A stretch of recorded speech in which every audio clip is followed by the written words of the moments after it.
Masechet Yebamot Daf Lamed Zayin Amud Bet. On va commencer par la première ligne. Amar Abaye, Mena Aminala, Dechol Sefeka, le Rabbi Eliezer ben Yaakov, Kevadai Mashvele. On avait appris précédemment une mahloket entre Abaye et Rava, sont deux Amoraïm, à savoir quelle est l'opinion de Rabbi Eliezer ben Yaakov, le Tana. On sait que, généralement, la halacha, elle est comme Rabbi Eliezer ben Yaakov, ce qu'on appelle Kav Venaki. Rabbi Eliezer ben Yaakov, il parle peu, mais ce qu'il dit est toujours précis. Et la halacha, elle est toujours comme lui. Alors, qu'est-ce qu'il a dit? Étant donné que ces paroles pouvaient être interprétées de deux façons, et en effet, on voit que Abaye et Rava sont diamétralement opposés quant à l'interprétation des paroles de Rabbi Eliezer ben Yaakov. Selon Abaye, Rabbi Eliezer ben Yaakov est permissif, à savoir qu'il autorise même un Safek Mamzer à épouser une Vaddaï Mamzeret, ou une Safek Mamzeret à épouser un Vaddaï Mamzer. Ça veut dire que Rabbi Eliezer ben Yaakov considère le Safek Mamzer comme Vaddaï Mamzer. Mais Rava dit que non.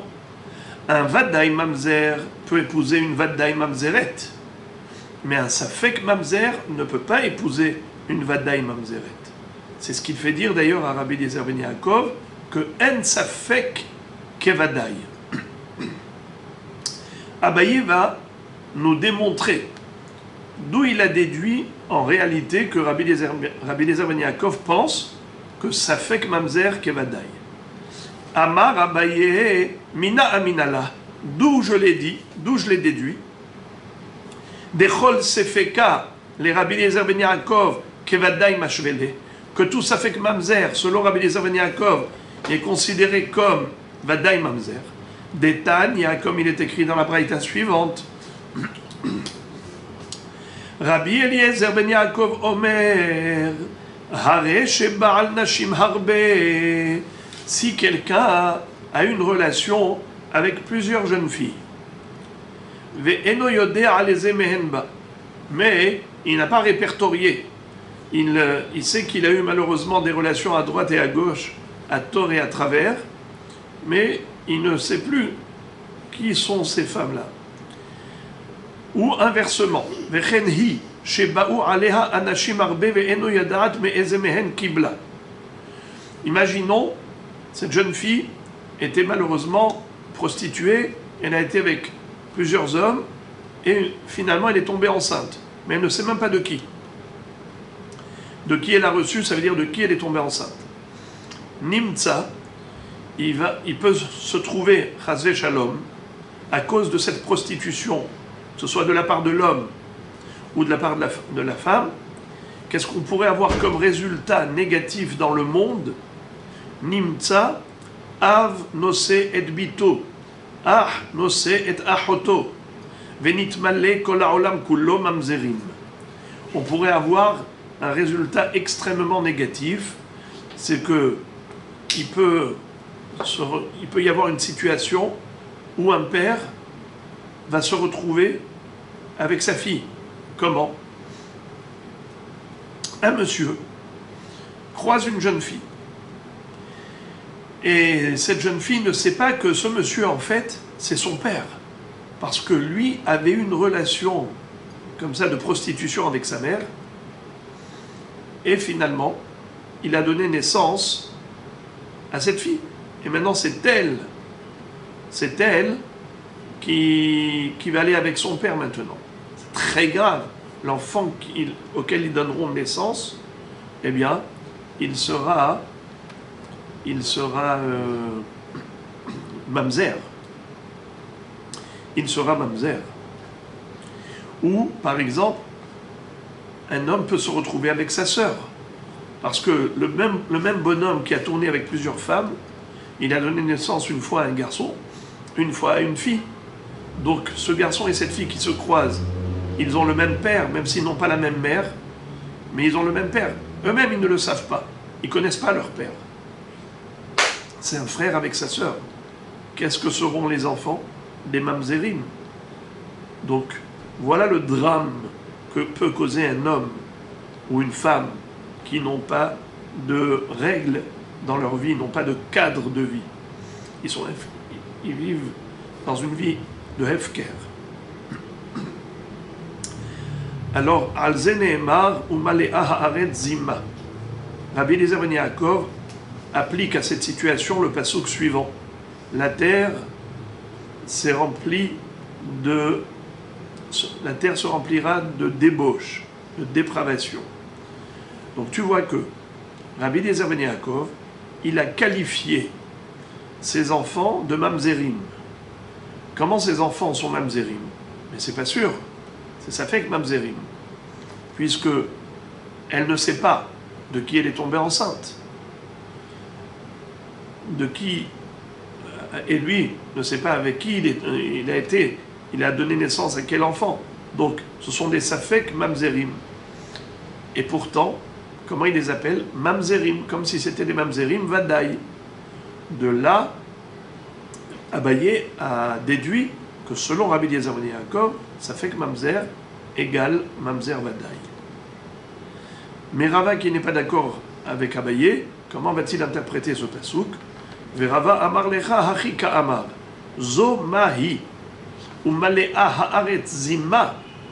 Au contraire, zima, qui veut dire la débauche, la dépravation, selon Rava, Rabbi Eliezer ben Yaakov l'interprète dans le sens du safek.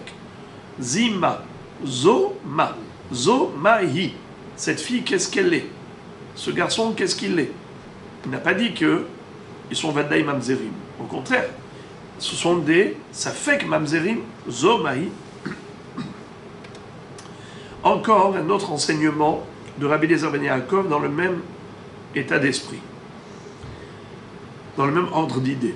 Yater alken amar Rabbi Eliezer ben Yaakov lo yisa adam isha bimdina zo veyelech veyisa isha bimdina acheret shema izdavegu zelaze venimtza ach noset achoto. Il ne faut pas qu'un homme aille se marier avec une femme dans un pays, et après il va aller se marier avec une autre femme dans un autre pays, même si il s'est marié en bonne et due forme, ce n'était pas de la prostitution. Malgré tout, il ne faut pas faire ça. Pourquoi? Parce qu'il peut donner naissance à un garçon dans un pays, donner naissance à une fille dans un autre pays, et voilà qu'un jour, ils vont se croiser, et ils risquent de se marier ensemble, et donner naissance à des mamzerim. Voilà pourquoi il faut éviter ce genre de comportement. La Gemara s'étonne, elle pose la question, Eni, ah bon? C'est interdit une chose pareille? Pourtant, il y a des grands rabbanim qui l'ont fait. Rav, Veha Rav, qui éclaire les dardashir, Machriz, Ve'amar, Manhavia Leyoma. Lorsque Rav allait dans la ville de Dardashir, où il y allait souvent, eh bien, il proclamait, il faisait diffuser une information en disant qui est la jeune fille qui veut bien l'épouser. Rav, il se mariait pour une courte période lorsqu'il était dans tel pays, dans telle ville. Rav Nachman qui éclare, et Shach Natsiv, pareil, Rav Nachman, lorsqu'il voyageait à Shach Natsiv, quand il arrivait dans cette ville, Machriz ve'amar, Manhavia leyoma. Qui est-ce qui veut se marier avec moi, ne serait-ce que pour un jour? Alors la Gemara dit, comment se fait-il? Pourtant tu as dit qu'il y a un chachach de mamzerim. Ça veut dire qu'après, si on a un enfant ici et là, ils ne se connaissent pas. Réponse, Sha'aner Rabanan de Pakia Shemayu.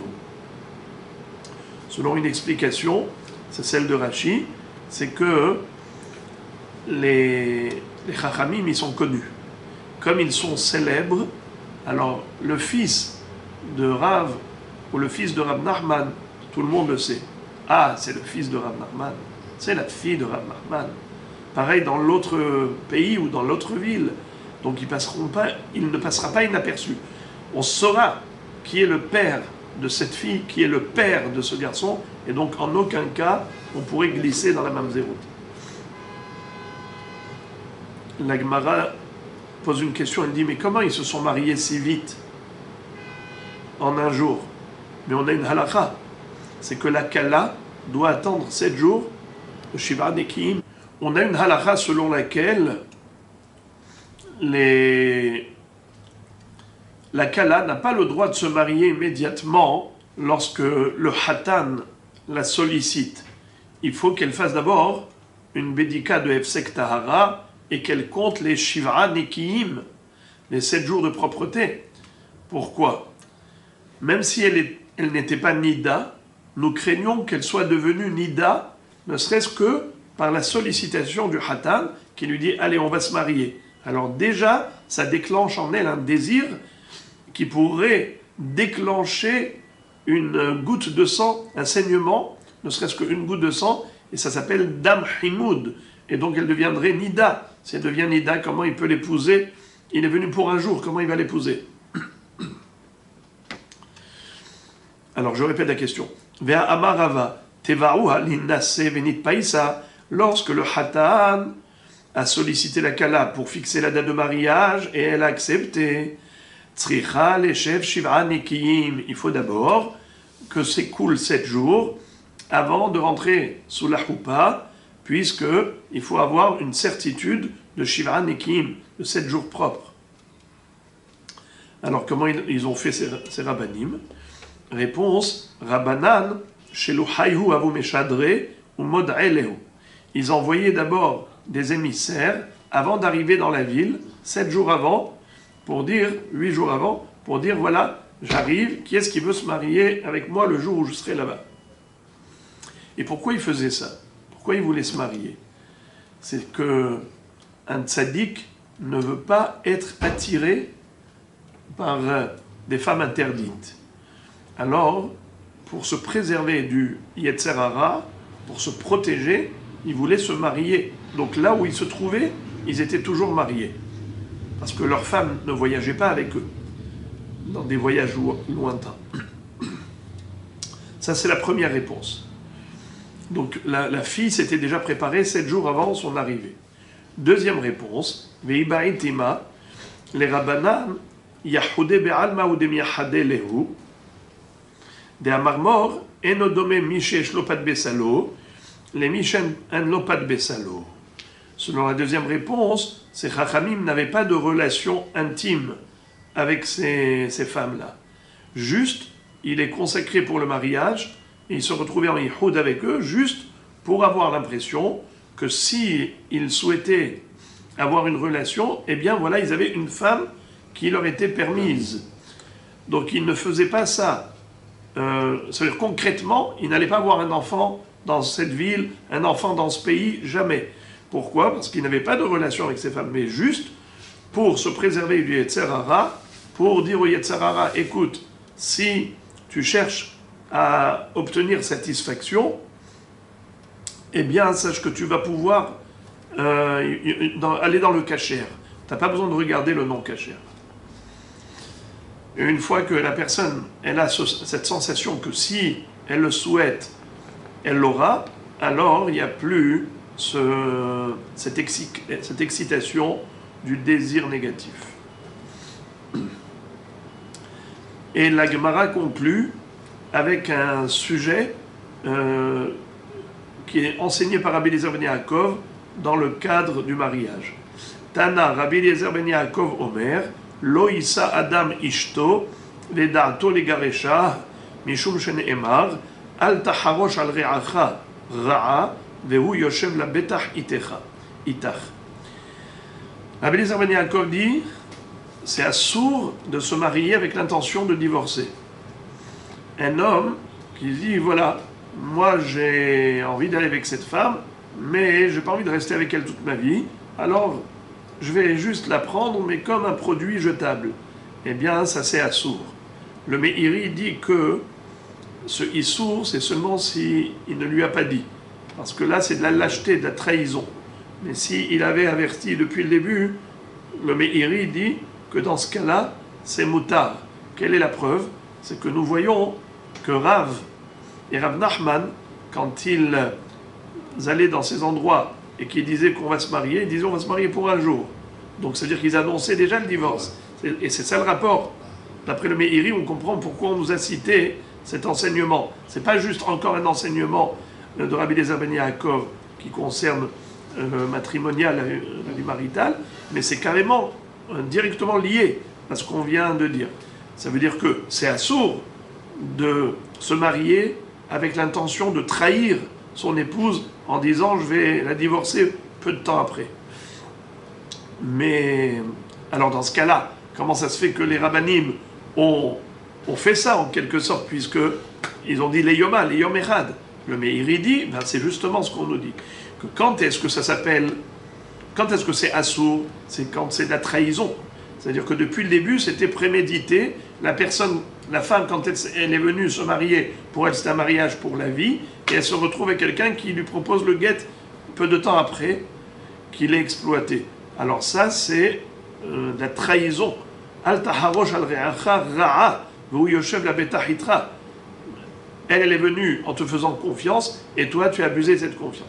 Mais si il annonce la couleur depuis le début, et qu'elle vient avec cette idée que ça vaut la peine pour elle de se marier avec ce tzaddik, ne serait-ce que pour un jour, eh bien, dans ce cas-là, il n'y a pas d'interdiction. Mais comme on l'a déjà vu, que d'après la deuxième réponse, c'est pas qu'ils se mariaient vraiment dans le sens d'avoir des enfants, c'était juste pour avoir un apaisement psychologique. Et maintenant, on va changer de sujet tout en restant dans le même cadre. C'est-à-dire, on avait parlé de Safek Mamzer. Comment on a fait pour entrer dans l'histoire de Safek Mamzer? C'était parce qu'il y avait une situation de Safek Tish'a la Rishon, Safek Shiv'a la Aharon. Pour rappeler le cas de la Mishnah. La halakha est la suivante. Un Yabam n'a pas le droit de faire Iboum immédiatement après la mort de son frère. Il doit attendre que s'écoulent 3 mois de Afhana, de test, pour vérifier et certifier qu'elle n'est pas enceinte de son premier mari. Parce que si elle est enceinte, eh bien, le Iboum n'a pas lieu d'être. Mais maintenant, qu'est-ce qui s'est passé? Il y a deux possibilités. Soit, par exemple, qu'il a une relation avec elle, il a fait un hiboum avec elle 2 mois après la mort de son frère. Il n'a pas attendu les 3 mois. Ou bien il a attendu les 3 mois, mais elle n'avait pas de ventre. Donc lui, il ne savait pas qu'elle était enceinte. D'une manière ou d'une autre,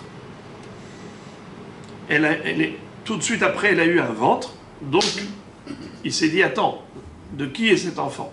Le sien, parce que 7 mois après le hiboum, 7 mois après le hiboum, il y a eu un enfant qui est né.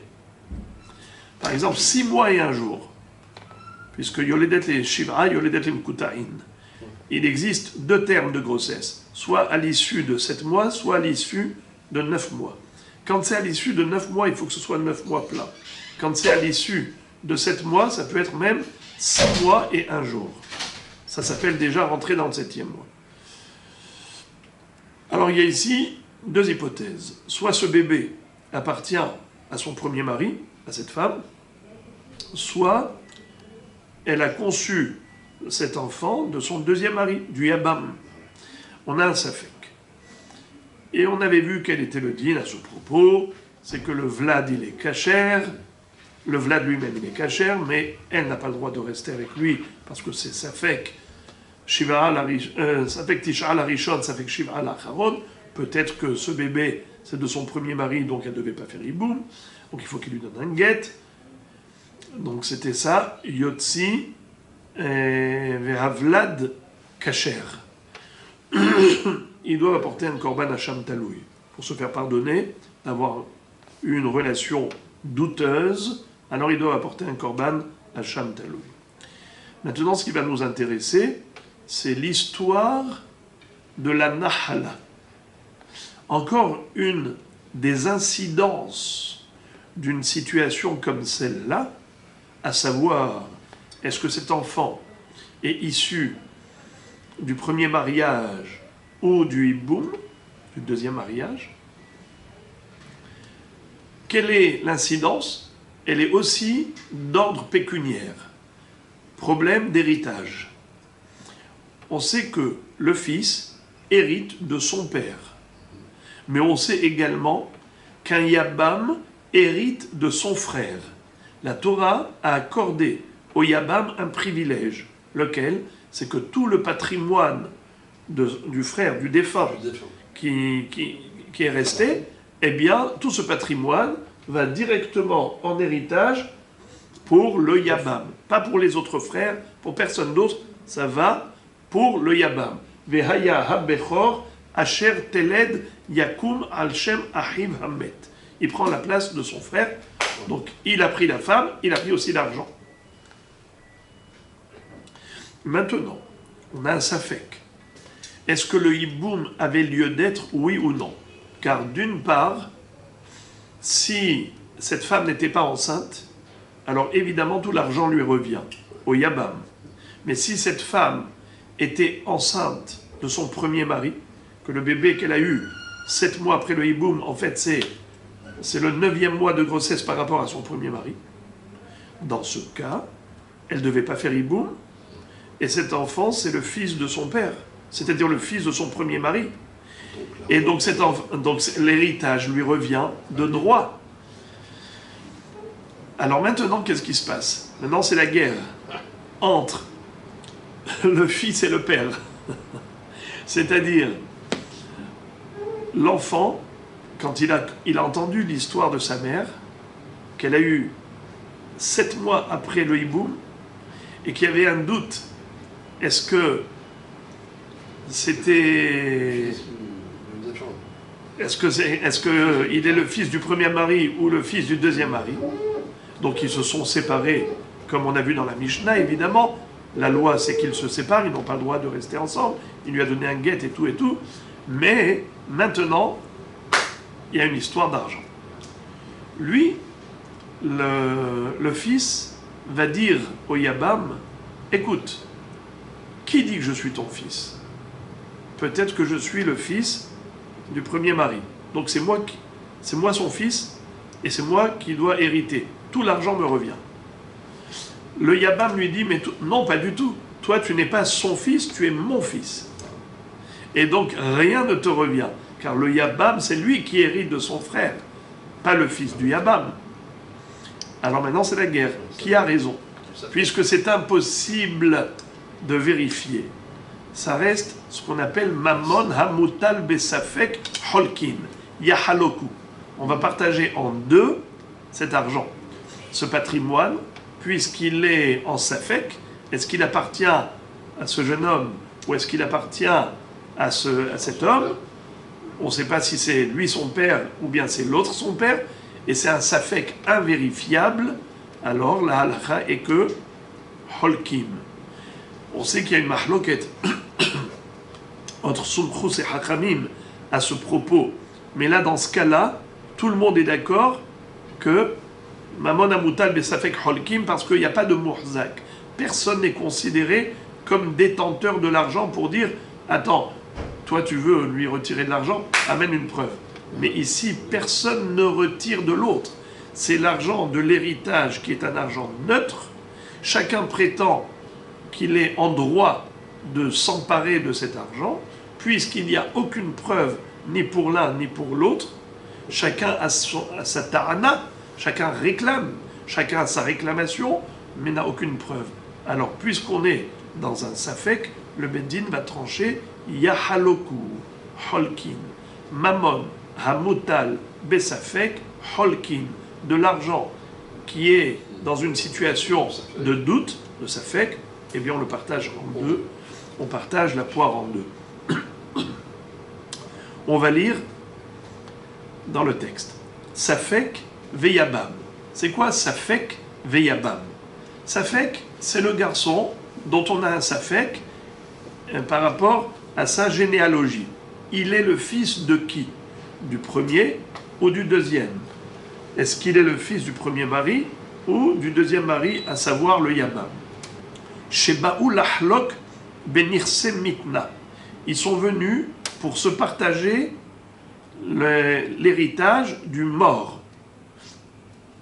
Safek Amar, le garçon pour lequel on a un Safek, prétend Anna bar mitnahu, moi je suis le fils du mort. Venirse didihu, et les biens, c'est-à-dire le patrimoine, c'est à moi qu'il appartient. Veyabam Amar, et le Yabam va dire At berai didi at. Toi tu es mon fils. Velitlach velo mide benirse. Et tu n'as aucun droit dans le patrimoine. Quelle est la halacha? La Gemara tranche. Have mamon hamutal besafek ou mamon hamutal besafek holkin.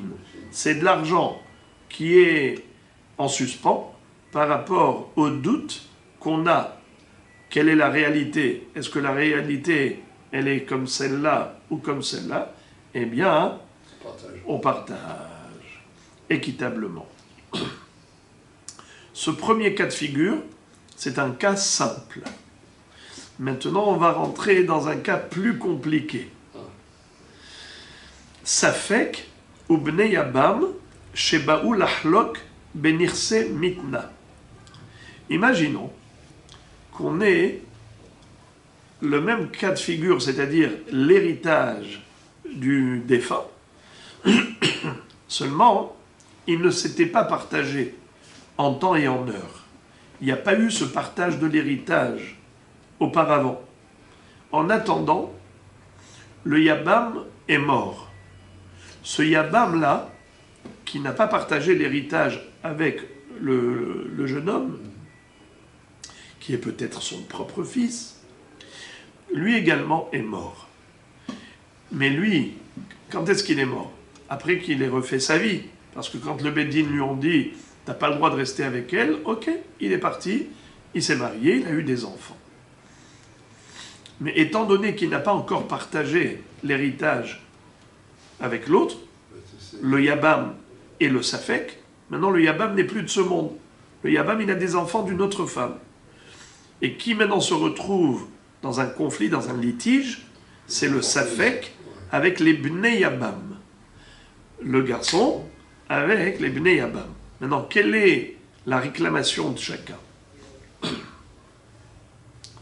Je répète les mots.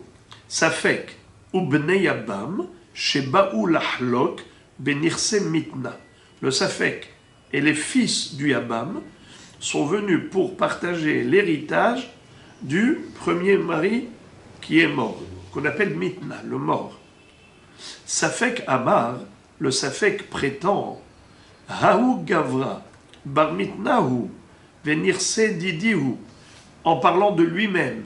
Il parle à la troisième personne du singulier. Il dit lui ça veut dire moi.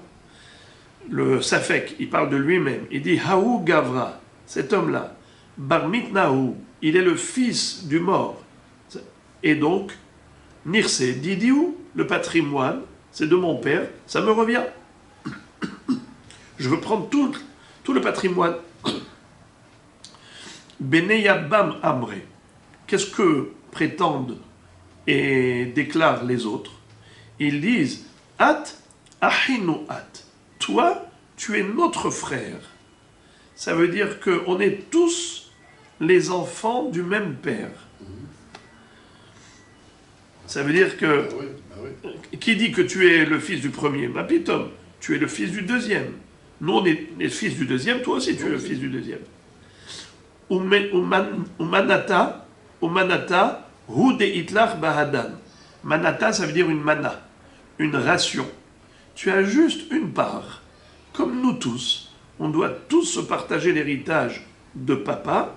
Tu fais partie des enfants de la fratrie, tu recevras ta part comme tout le monde. Il aura évidemment une part de Bechor. Une part double, parce que si c'est un Bechor, c'est lui le Bechor. Mais en tout cas, tu as une part. Umanata ou de Hitlach Bahadan. Tu as une part avec nous. Alors regardez ça. Quel est le din dans un cas pareil? Qu'est-ce qu'on fait avec l'héritage? Savou Rabbanan Kameh de Rav Meshar Shia les Memar. Les élèves qui étaient devant Rav Meshar Shia se sont dit, a priori, la halacha, dans ce cas, elle sera déduite d'une Mishnah dans Dafkouf. Qu'est-ce qui est écrit dans la Mishnah Dafkouf? Là-bas, on parle d'une femme qui était mariée à 2 hommes. C'est-à-dire, imaginons, par exemple, d'abord elle s'est mariée, cette Rachel, d'abord avec Réhouven. Elle s'est mariée avec Réhouven, elle a eu quelques enfants. Et après ça, elle s'est mariée avec Moshe. Et elle a eu quelques enfants. Mais qu'est-ce qui s'est passé? Après que Réhouven est mort, et qu'elle s'est mariée avec Moshe, elle n'a pas attendu les 3 mois. Elle s'est mariée pendant les 3 mois avant de certifier. Ou bien à la fin des 3 mois, mais elle n'avait pas de ventre. Et finalement, elle a eu un enfant à l'issue de 7 mois. Alors on a un safek. Est-ce que cet enfant est le fils de Réhouven, premier mari, ou le fils de Moshe, deuxième mari? Alors maintenant, cet enfant-là, il est safek. Il est entre 2 chaises. Est-ce qu'il est le fils de Réhouven, donc il est le frère de tous les enfants de Réhouven, ou est-ce qu'il est le fils de Shimon, donc il est le frère de tous les enfants de Shimon? Maintenant arrive le moment de l'héritage. Réhouven est décédé, Shimon est décédé. Pardon, pas Shimon. Moshe est décédé. Réhouven est décédé. Alors il y a le partage de l'héritage entre tous les frères. Arrive ce garçon et il dit « Moi aussi, je fais partie de votre fratrie. » Ils lui disent « Pas du tout. Toi, toi tu fais partie de l'autre fratrie. Toi, tu es un fils de Moshe, toi. Tu n'es pas un fils de Réhouven. Tu ne viens pas partager l'héritage avec nous. » Après ça, quand Moshe est décédé et que les enfants de Moshe se partagent l'héritage, lui, il arrive et il dit « Moi aussi, je veux une part. Je suis votre frère. » Il lui dit « Mais d'où tu sors, toi? Tu as une preuve que tu es notre frère? Tu n'as aucune preuve que tu es notre frère. Ben, vas-y, toi, tu es le frère des enfants de Réhouven. » Quand il va chez les enfants de Réhouven, ils lui disent « Tu es fils de Moshe. » Quand il va chez les enfants de Moshe, ils lui disent « Tu es le fils de Réhouven. » Étant donné qu'il n'a aucune preuve, alors il ne peut pas les obliger à lui donner une part. Ça fait qu'il a 0 part d'héritage. Pourquoi? Parce que eux, c'est sûr qu'ils ont une part d'héritage. Eux, ils sont vadaï. Lui, il est safek. Pareil de l'autre côté. Eux, ils sont vadaï. Lui, il est safek. On a une règle. Quand il y a quelqu'un qui est détenteur d'un patrimoine, détenteur de l'argent, et quelqu'un d'autre, il vient pour lui soutirer de l'argent, on dit « Hamotzi mehavero ala vareaya ». Celui qui veut soutirer de l'argent de l'autre, eh bien, il doit apporter une preuve. Est-ce qu'il a une preuve que lui, il fait partie de la fratrie? Il n'a aucune preuve. Ni qu'il fait partie de la fratrie des enfants de Réhouven, ni la fratrie des enfants de Moshe. Ça fait qu'il est ce qu'on appelle Kereach Mikan ou Mikan. Il est chauve des 2 côtés. Vous connaissez cette expression, chauve des 2 côtés. Il y avait quelqu'un qui s'est marié avec une femme âgée et une jeune. Et lui, il était à l'âge intermédiaire. Ça fait qu'il avait des cheveux noirs, il avait des poils noirs et des poils blancs. Alors, qu'est-ce qui se passe? La jeune, elle veut qu'il paraisse jeune. Elle lui arrache les poils blancs. La vieille, elle veut qu'il paraisse vieux. Elle lui arrache les poils noirs. Ça fait qu'il est chauve des 2 côtés. Kereach mikan ou mikan. C'est une expression pour dire ce garçon-là, il est chauve des 2 côtés. Ça veut dire qu'il ne recevra ni l'argent de Réhouven, ni l'argent de Moshe. Alors maintenant, quel rapport avec notre sujet? Les élèves de Rav Meshar Shia vont dire, on peut comparer notre cas à ce cas, mais à l'envers. C'est-à-dire, quel est le principe qui découle de la Mishnah dans Dafkouf, Moshe et Réhouven? Quel est le principe? C'est que quelqu'un qui est sûr qu'il a une part, alors, quelqu'un qui est sûr, il est vadaï. Après cela, l'autre qui est safek, c'est à lui d'apporter une preuve. Donc celui qui est sûr, il repousse celui qui n'a pas de preuve. Alors, regardez comment ils ont voulu dire. Ils ont dit Hatam, Hatam, Amrele, Aïtere, Aya, ou Shkol. Là-bas, pourquoi ils peuvent le réfuter? Pourquoi ils peuvent le repousser? Parce qu'ils lui disent apporte une preuve que tu es notre frère. Puisque eux, ils sont détenteurs du patrimoine. Donc, alors là, on applique la règle. Hamotsim et Havero à la Varaya, en safek motsim idevadai. Mais ici, c'est le contraire. Hacha marleu aitu reaya ushkolu. C'est-à-dire, lui, il dit moi, c'est sûr que j'ai une part dans les nechassim. Car je suis soit fils du premier mari, soit fils du deuxième mari. Les deux sont morts. Alors, si je suis le fils du premier mari, tout le patrimoine me revient. Si je suis le fils du deuxième mari, alors on a une partie, j'ai au moins une part. Alors, de ce fait, étant donné que moi, je suis plus fort dans ma position, je suis dans mon droit beaucoup plus fortement que vous, parce que vous n'avez aucune preuve que le patrimoine du père, c'est-à-dire de votre père, c'est un patrimoine qui lui appartenait. Car il se peut que lui, il n'a pas fait Iboum, il a fait une Avera.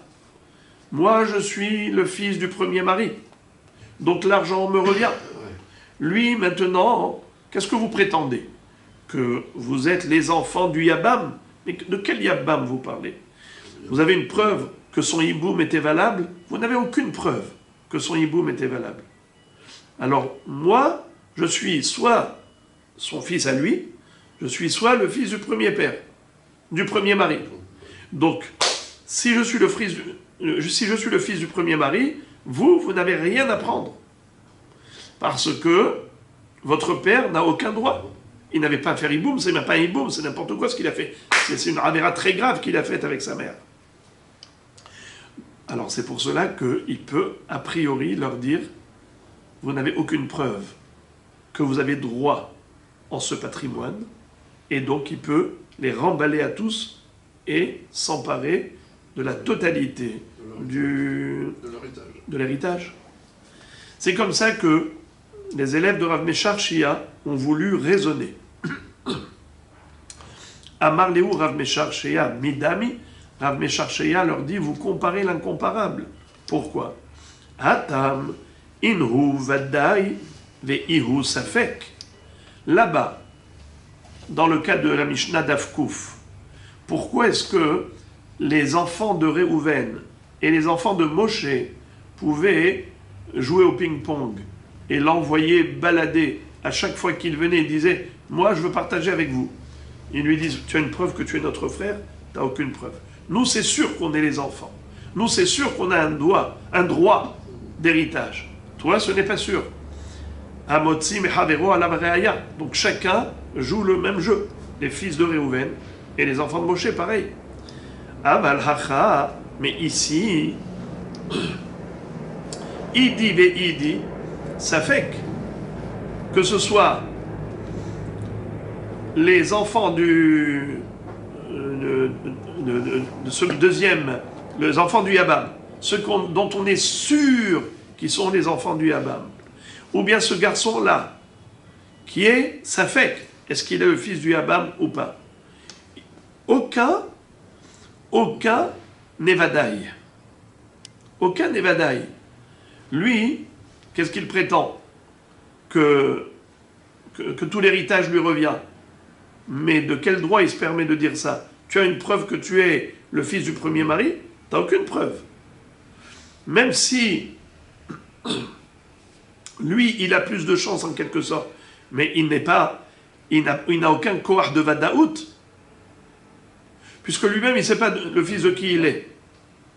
Alors, tu veux hériter au nom de qui? Au nom du premier mari? Du deuxième? Et la idamia, les matnitin, les hadamia. Si vous cherchez à comparer le cas de la Mishnah d'Avkouf à une histoire de Safek Veyabam, Voilà à quoi faudrait-il comparer. Les Hadamia, les Safek, ou Bnei Yabam, Shebaou Lahlok, Benirse Yabam Goufé. De Atam Amrele, Aïte Reaya, de Ahuna Atushkol. Si vous voulez comparer, voilà ce qui est comparable. Imaginons que le Yabam, en son temps, il avait pris possession de la moitié. Ça veut dire qu'on avait partagé, comme on avait dit avant, vous vous rappelez, Mamon Amutal Besafek, Holkin, 50% de l'héritage du premier frère qui est décédé, eh bien, ça va au fils, c'est-à-dire le Safek si c'est son fils, et l'autre moitié, ça va au Yabam. Très bien. Maintenant, après que lui, il a déjà reçu les 50% d'héritage, maintenant le Yabam, qui avait reçu 50% aussi, est mort. Ce Yabam, il a refait sa vie, il a d'autres enfants. Mais lui, qu'est-ce qu'il fait maintenant, ce jeune homme? Il vient voir les enfants du Yabam, il dit, vous savez, nous on est tous des frères, hein? On est tous des frères. Si on est tous des frères, eh bien donnez-moi une partie d'héritage. C'est ça. Alors Avmesharshia leur dit, et la idamia, les matnitin, les hadamia, les safek ou bnei yabam, shebaou lahlok, benirse yabam goufé, de hatam amrele, aite reaya, de ahuna at ushkol. Avmesharshia leur dit, si vous avez envie de faire une comparaison entre notre cas de Safek avec les Bnei Yabam et la Mishnah, voici la comparaison qu'il faut faire. Imaginons que le Yabam, qui a refait sa vie, comme on a dit, il avait plein d'enfants d'une autre femme, il est décédé. Lui, ce Yabam, imaginons qu'il était riche. Il avait tout un patrimoine. Maintenant, ses enfants partagent ce patrimoine. Qui arrive? Eh bien, c'est ce jeune homme-là, qui était Safek. On ne sait pas s'il est le fils du premier mari ou deuxième mari. Il vient, il leur dit, écoutez, moi je suis votre frère, on devrait partager l'héritage de papa. Ils lui ont dit, mais tu as une preuve que tu es notre frère? Tu n'as aucune preuve. Nous, on est sûrs d'être les fils à papa. Donc nous, on se partage l'héritage. Mais toi, tu n'as aucune part avec nous. Pourquoi? Parce que nous, on est Vadaï. Toi, tu es Safek. Amotzi mehavero ala varayaya. Un Safek qui veut soutirer d'argent au Vadaï, c'est à lui d'amener une preuve. Comme tu n'as pas de preuve, il ne peut pas prétendre à quoi que ce soit dans l'héritage du Yabam. Encore un quatrième cas dont la Gemara va nous faire part. Safek ou Bnei Yabam sheba ou lahlok benirse Yabam les bâtards des Palags. Maintenant, on peut avoir encore un cas similaire, mais juste avec une variante. Quelle est la différence? C'est que le Yabam n'était pas riche. Il n'avait pas de patrimoine qu'il avait accumulé pendant sa vie. Le seul patrimoine qu'il avait, c'est les 50% qu'il avait reçus de l'héritage de son frère qui était mort. Lui se prétendait en Yabam. Il dit, voilà, moi je suis Yabam. Un Yabam, selon la Torah, il hérite de son frère. Donnez-moi le patrimoine. L'enfant va dire, Mapitom, toi, tu n'es pas du tout Yabam. Moi, je suis le fils du premier frère, du grand frère. Et donc, tu ne devais pas faire iboum du tout avec ma mère. Fallait pas. Parce que moi, je suis le fils du premier mari. Donc, tout le patrimoine me revient. Rien à toi, zéro pour toi. Alors, qu'est-ce qu'on a dit? On partage en deux. 50-50. Maintenant, après qu'il y a eu ce partage, et que le Yabam a reçu 50% de l'héritage de son frère, maintenant, lui aussi, il a refait sa vie, il a eu d'autres enfants avec une autre femme, et maintenant, lui aussi, il est mort. Et qu'est-ce qu'il a laissé comme héritage? Juste les 50% qu'il avait reçus. Alors, répétons, Safek ou Bnei Yabam, Sheba ou Lahlok Benirse Yabam, les bâtards des Palags. Les bâtards des Palags, Yabam Benirse Mitna. Ça veut dire après qu'il a partagé avec l'autre, le Safek, les Nechassim du mort. Alors, Bene Yabam Amre, Les enfants du Yabam vont le repousser quand il vient pour réclamer une partie. Ils lui disent pars d'ici. Tu as une preuve que tu es notre frère? Apporte une preuve que tu es notre frère et on te donnera de l'argent. Amar lehu Safek, qu'est-ce que leur dit le Safek? Il leur dit comme ça. Ma nafshaychu. De deux choses l'une. Qu'est-ce que vous voulez?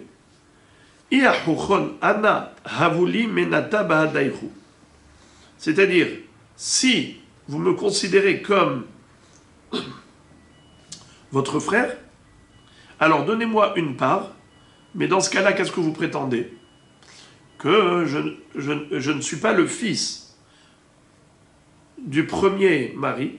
Dans ce cas-là, moi je vous donne tout l'argent que j'ai pris de votre père, je vais vous le rendre, parce que je prétends que votre père c'est mon père, donc j'ai pris sans aucun droit les 50%, je vous les rends. Mais maintenant, on se partage équitablement. Ve'i bar mitna ana, et si moi je suis le fils du premier mari, havuli palga de palag abuchon bahadai, vous devez tout me rendre. Pourquoi? Parce que tout ce que vous avez hérité, c'est les 50% qu'il a pris de mon père. Rendez-moi tout ça. Qu'est-ce que vous prétendez? Que je ne suis pas votre frère? Alors qui je suis? Je suis le fils du premier? Si je suis le fils du premier, alors votre père a reçu injustement les 50%. Rendez-les-moi, je prends tout. Rabbi Abba Amar Kamdina. Rabbi Irmia Amar Hadardina. Qu'est-ce que ça veut dire? Rabbi Abba et Rabbi Irmia, chacun prétend que, ça veut dire qu'il y a une mahloket. Est-ce que le safek, il est en droit? Le safek, ça veut dire le garçon, dont on a un safek par rapport à son statut. Est-ce qu'il est en droit de remettre en cause en disant rendez-moi les 50% que le Beddin avait donné à votre père? Est-ce qu'il est en droit de dire une chose pareille? Est-ce qu'il a la possibilité de remettre en cause un verdict qui a déjà été prononcé et appliqué par un Beddin à l'époque? Hadardina? Rabbi Irmia dit que oui. Il est en droit de faire ça. Maintenant, qu'il est en mahloket avec eux, et que eux prétendent qu'ils ne veulent pas lui donner une part, alors ils sont obligés de tout lui rendre. Et Rabbi Abba Amar Kamdina. Rabbi Abba dit non. Une fois que ce din avait déjà eu lieu entre le père et lui, et que le Beddin avait déjà tranché en disant que c'est partagé, alors Gamarnou, maintenant, il peut pas revenir en arrière. Et maintenant, quand il leur dit, alors donnez-moi une part, si je ne suis pas le fils du premier mari, alors je suis le fils, je suis votre frère, alors donnez-moi une part dans cet héritage au moins, on se partage équitablement. Eh bien, il n'a aucun pouvoir. Pourquoi? Parce que Kamdina, en ce qui concerne le din premier, Kam, ce din, il reste intact. On ne peut pas le remettre en cause. Donc, il y a 50-50. Lui, il a pris déjà 50% du patrimoine. Eux, ils ont hérité 50% du patrimoine de leur père. Lui, maintenant, qu'est-ce qu'il veut? Dans ces 50%, il veut une part. Eux, ils lui disent, tu as une preuve que tu es notre frère? Apporte une preuve que tu es notre frère. Non, tu n'as pas de preuve, on ne te donne rien. Alors, lui peut leur rétorquer en disant, je ne suis pas votre frère? Alors, tout ce que vous avez est à moi. Bah ouais. Tout ce que vous avez, c'est à moi. Si je ne suis pas votre frère, ça veut dire que je suis le fils du premier mari. Si je suis le fils du premier mari, alors votre père n'aurait pas dû faire hiboum avec ma mère. Et s'il n'aurait pas dû faire hiboum avec ma mère, donc c'est pas un yabam. Si ce n'est pas un yabam, donc il n'est pas héritier. S'il n'est pas héritier, qu'est-ce que vous êtes en train de vous partager là maintenant? Les 50% qui vous a laissé comme héritage, ces 50% me reviennent à moi de droit. Rabbi Irmia va dire, oui, Adardina, il est en droit de le dire. Mais Rabbi Abba va dire que non, Kamdina, on ne revient pas en arrière. Une fois que le litige avait déjà eu lieu entre le père de ses enfants et le Safek, et que le Beddin avait déjà tranché et partagé, donc on ne peut pas remettre en cause ce din. Donc maintenant, qu'est-ce qui reste? Il reste 50 et 50. Lui, il avait reçu ses 50. Eux, ils ont reçu les 50 de leur père. il ne peut pas maintenant réclamer une part dans ces 50 en disant je suis votre frère. Parce que eux peuvent lui dire, nous on est détenteurs, nous on est Mourzak, maintenant tu veux venir nous prendre une partie, apporte une preuve que tu es notre frère. Et Bezrat Hashem, on va étudier la suite, qui est toujours dans le même sujet, mais on va s'arrêter là pour l'instant, parce que la Gemara veut développer ce sujet. Pour l'instant, on s'arrête ici.